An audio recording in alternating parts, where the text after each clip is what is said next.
You are listening to Mystery Media Group. Yay! I'm here to tell you a true story that'll make your blood boil. Listener discretion is advised. Please keep your arms and legs inside the vehicle at all times. Hi, I'm Cozy, and you're listening to Not So Cozy Crimes. Lauren McCluskey was a 20-year-old student athlete at University of Utah. She was very smart and was set to graduate with honors. She had a full-ride scholarship in track and had chosen to study communications. She was very smart and extremely talented. She never really had interest for a relationship. She was always so focused on her studies and track. When she was a junior in college, many of her friends began getting boyfriends, getting married, and so she began to look around.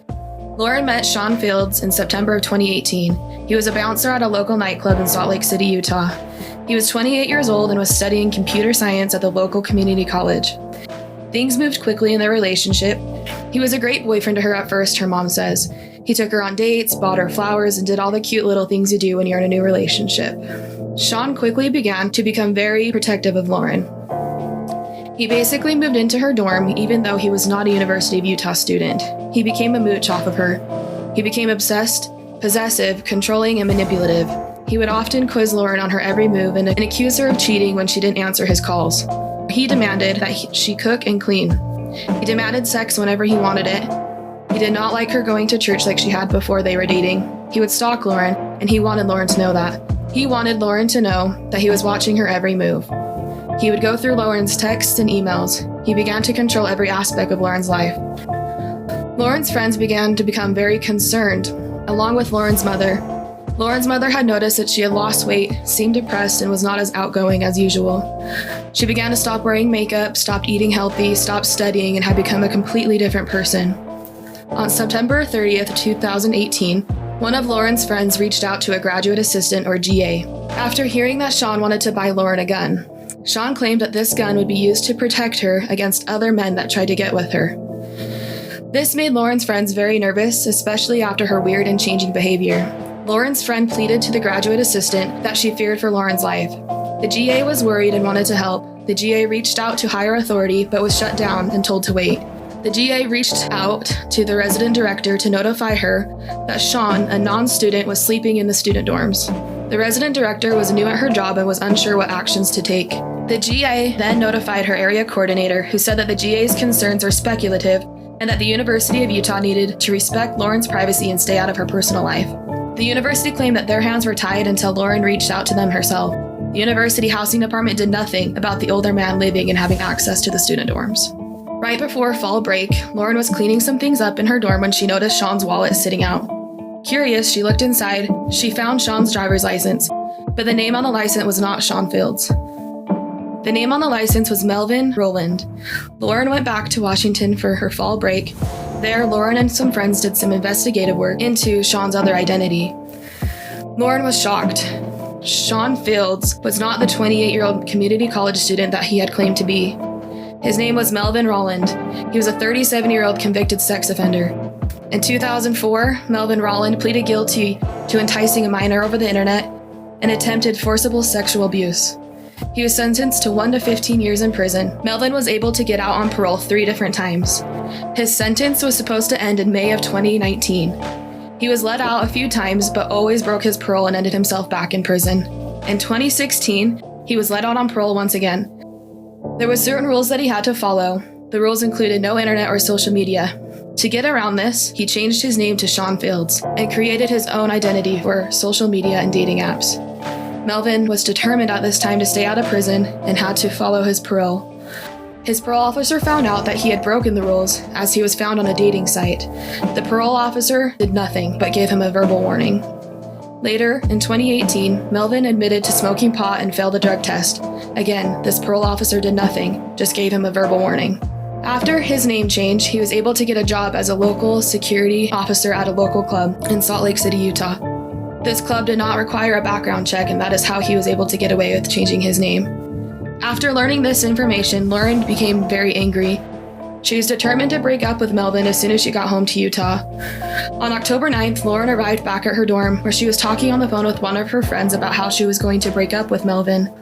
Lauren noticed a face in the window staring right at her. She looked a little closer. It was Melvin himself looking in her window. Lauren confronted him right then and there and broke up with him.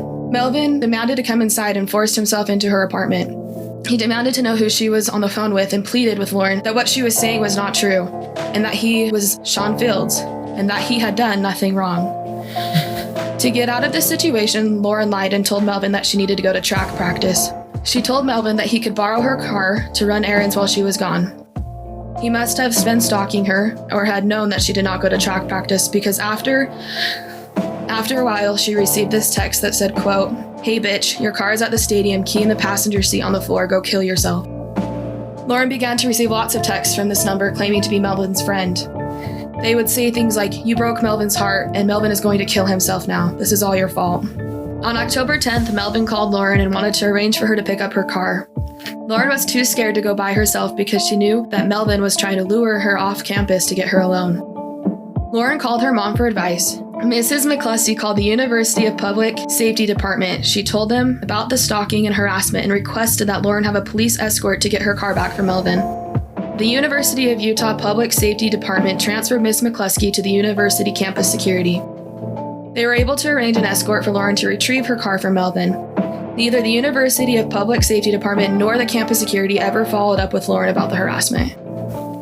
On October 11th and 12th, the text messages and harassment continued. Lauren got texts about how depressed Melvin was and how he was going to commit suicide.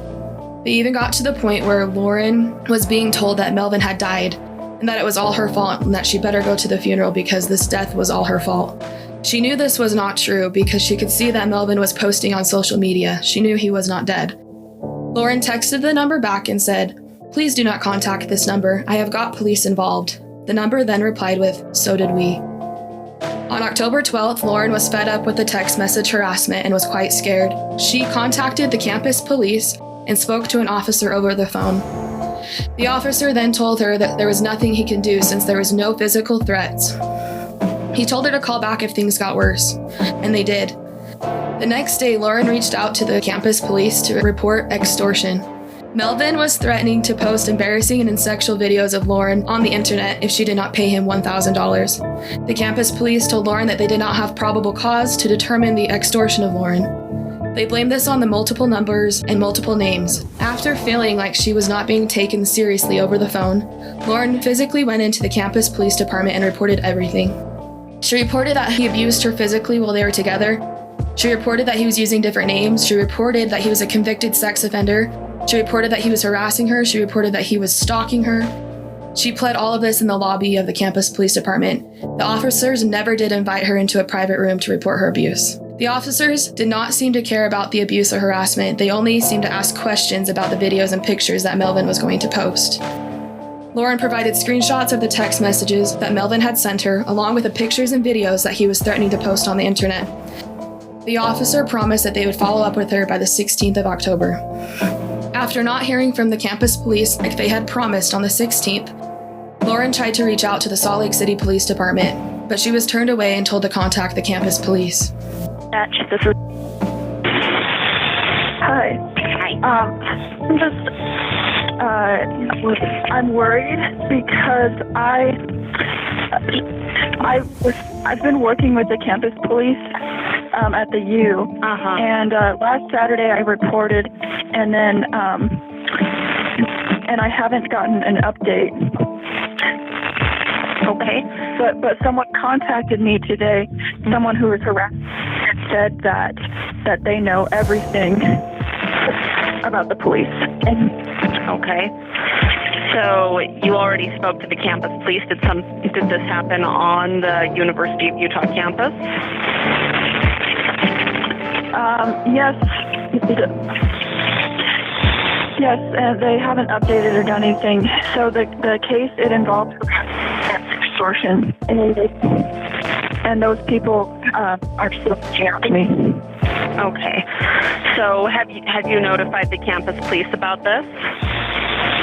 Yes, I have. Okay. And what prompted you to call Salt Lake City Police? Well, I thought it was weird that that there are people who know about the entire case, and the harassers seem to know about it more than me. And I'm concerned there might be an insider who's letting them know about the case. Okay. So with some, because I haven't gotten updates. yeah, And it's been a week. okay. With something like that, you would want to contact the campus police back and ask to speak to your detective. The text message harassment continued. She then called the Salt Lake City Police Department one more time, as she had still not heard from campus police. Once again, they said there was nothing they could do for her. On October 19th, Lauren called the campus police department once more to see if someone had followed up. When she called the office, nobody knew what case she was talking about. Instead of taking this case seriously, Officer Miguel Terrorized kept the explicit images on his personal cell phone. He would often brag to other officers that he was lucky and he could look at these images whenever he wanted to.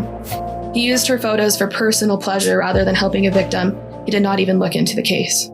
On October 22nd, Lauren received a text message stating that it was from Detective Kayla and she was with the university campus police and that she had been assigned to her case. Finally, she thought. The text stated that they had information on the case and that Lauren would need to come into the police station after school. Lauren found this a little weird, as the text message had lots of spelling and grammar errors. She knew this was not an officer. She called the campus police station to confirm this text message. It took her 3 times before getting through to somebody. Once she got through, she realized that the text was fake and that it was Melvin impersonating an officer. She was then told that they would follow up with her later. That later never did come. It was too late. On October 22nd, 2018, Lauren McCluskey was on the phone with her mom. She was walking home from class when she was grabbed off the road, forced into a car, and shot 7 times by Melvin. Her last words were, Security, how can I help you? Hi, is this the University of Utah? This is. How can I help you? Okay, this is a dispatch center in the state of Washington. I have a 911 call to transfer you. Hold on one moment, please. Okay. Sir, are you still there? Hi. Okay, you're on the phone with the dispatch for the University of Utah. Hi, this is Chris with the University of Utah Police. Hi, my daughter, Lauren McCluskey, was talking to her mom, and then she just started saying, no, no, no, no, no. And it sounded like someone might have been grabbing her or something. Here's a shocking statistic. The number of U.S. troops killed in Afghanistan and Iraq between 2001 and 2012 was 6,488. The number of women that were murdered by their current or ex-male partner during that same time frame was nearly double at 11,766, according to the Huffington Post.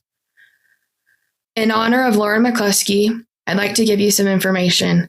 If you or somebody you know is in a bad situation, you can contact the number 737-225-3150. 737-225-3150. Or you can go to hotline.org. This is a production of Mystery Media Group. Yay!